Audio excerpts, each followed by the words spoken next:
Fala aí pessoal, professor Daniel Marinho aqui. Vamos então para a nossa aula 5, falar sobre o fenômeno de precipitação, como a gente pode trabalhar com ele aqui no SIG, né? E especialmente com a finalidade de gerenciar bacias hidrográficas. Vamos lá para a nossa tela então, e ela já se abre aí com o ponto onde nós paramos na última aula, aula 4, que é a solicitação para calcularmos a distribuição da precipitação média anual. Deixei a tela aqui do Punch aberta para a gente raciocinar um pouco sobre esse fenômeno, né, na bacia hidrográfica. Vou tentar fazer alguns desenhos aqui na tela. Imagine que nós tenhamos essa bacia hidrográfica. A precipitação ocorre sobre ela de uma maneira não uniforme, né? Em alguns pontos da bacia chove mais um pouco, em outros chove bem menos. Isso é influenciado por vários fatores como topografia, vegetação, enfim. E daí nós temos que essa forma como esse fenômeno ocorre na bacia, ele é medido por meio de estações pluviométricas, que são pontos distribuídos pela bacia.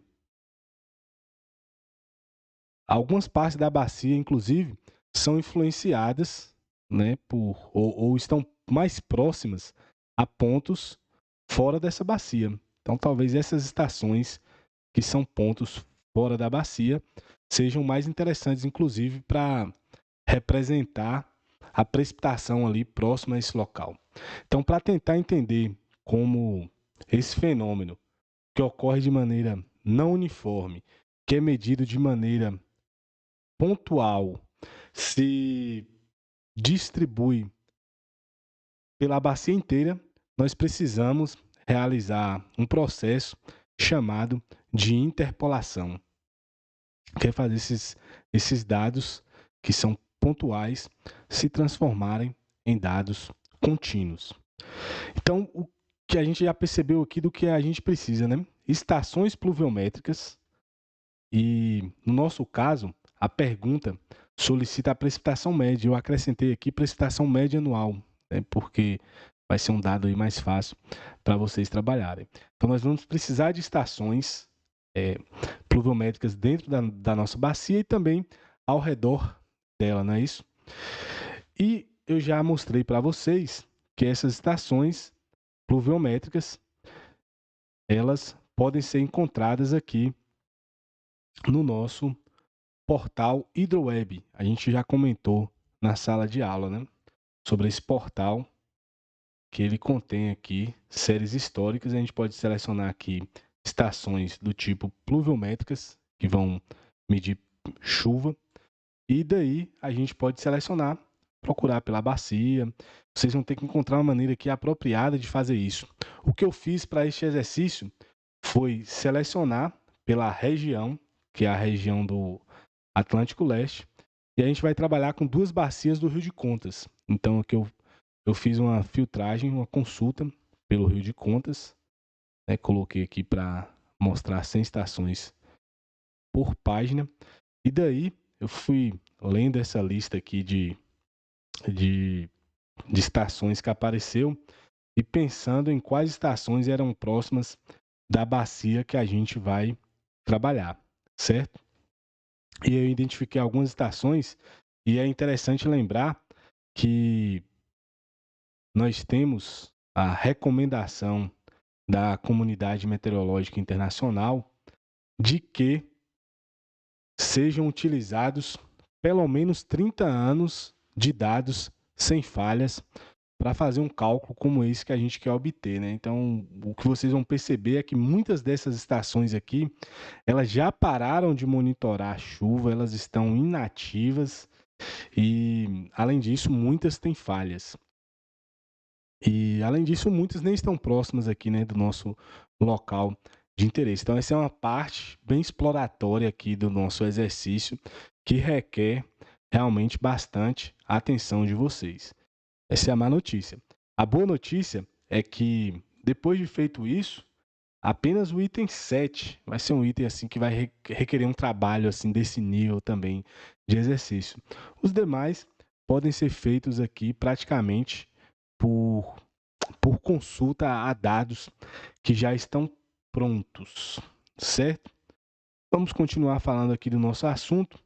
Feito isso aqui, eu fiz o download aqui no formato, eu escolhi o formato CSV para download, que é a planilha lá no Excel, né? E baixei essas medições no formato CSV, veio esse tanto de estação aqui, eu descompactei, verifiquei uma por uma e cheguei a essas 10 aqui, essas 10 estações pluviométricas. Os dados de que nós vamos trabalhar são fictícios, porque eu não quis ter que calcular a precipitação média para cada uma dessas estações aqui, mas vocês vão fazer isso. Inclusive, eu vou deixar aqui na descrição um link para um vídeo que ensina como organizar esses dados para que vocês possam calcular a precipitação média. E daí, por fim, eu organizei esses dados aqui numa planilha, na nossa aula 5, mais ou menos o trabalho que vocês terão que fazer, em que eu coloquei o código da estação, que é esse sufixo aqui, que aparece, esse sufixo é o código da estação, o nome, a coordenada X e a coordenada Y, e esses dados aqui, eu conheço um pouco essas estações, então, e também a localização dessas cidades, então esses dados são fictícios, mas são bem próximos do real também, se eu tivesse calculado, né? E aí a gente vai trabalhar com esses dados lá no ArcGIS, né? Considerando que estes são dados verdadeiros. Só vamos trabalhar com esses dados no QGIS. Certo, com a tela do QGIS aberta, a gente vai inicialmente trazer para cá o vetor da nossa bacia hidrográfica.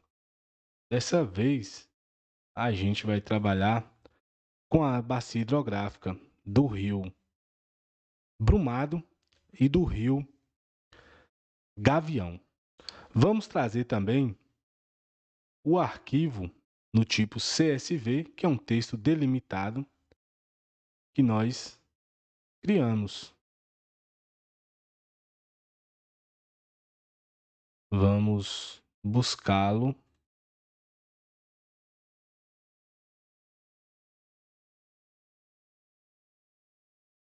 aqui na nossa aula 5.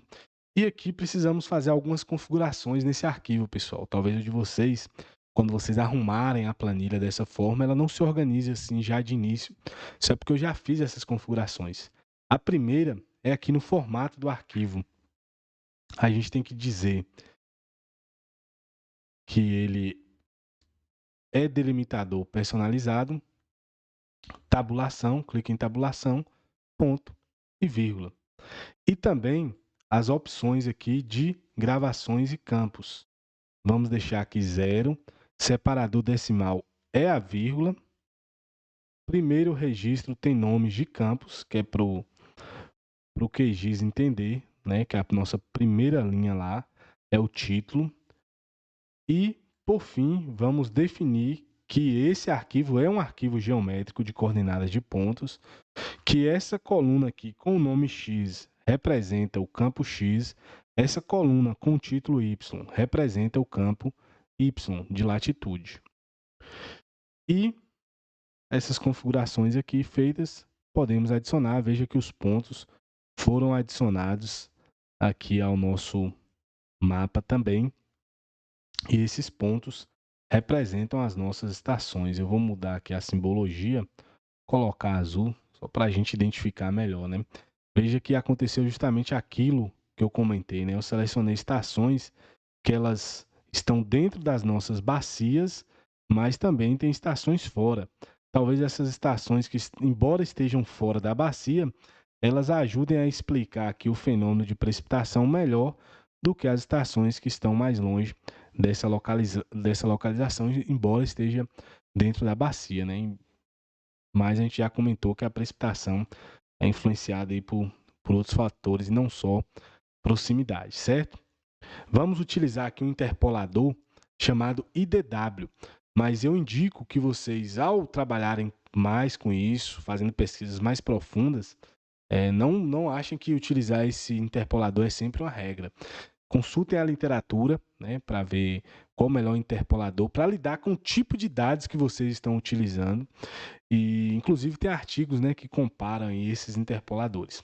Para usar o interpolador IDW, a gente vai em processamento, caixa de ferramentas. Abriu a caixa de ferramentas, selecione aqui interpolação IDW. Vamos interpolar os dados, melhor, antes de fazer isso, esse nosso arquivo aqui, estações, ele ainda é uma planilha. Então, precisamos exportar esse arquivo, escolher o formato shapefile. Vamos escolher aqui o formato shapefile aqui e salvar com o nome pontos PREC de precipitação. Certo? Pode dar OK agora. Podemos remover esse aqui de estações. Agora sim, vamos usar o interpolador. Vamos escolher nosso arquivo .sprec.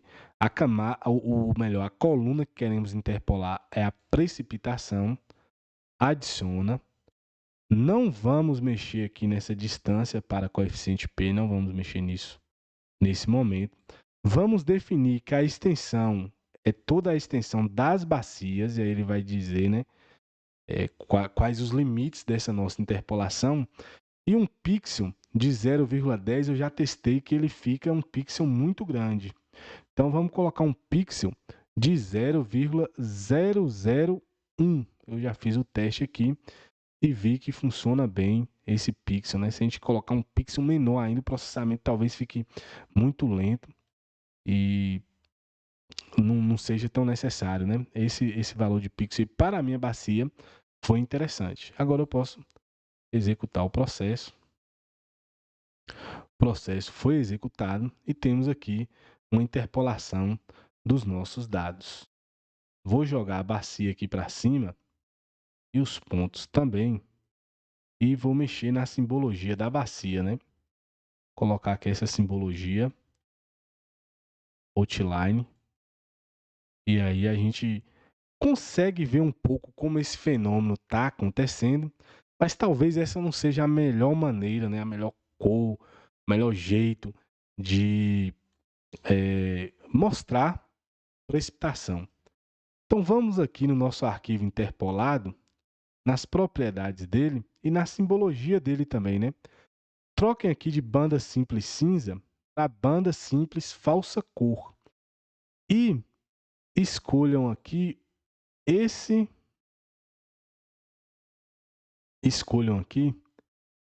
no gradiente de cores, vem aqui em todos os gradientes de cores e escolham eu vou escolher, né, esse BRBG.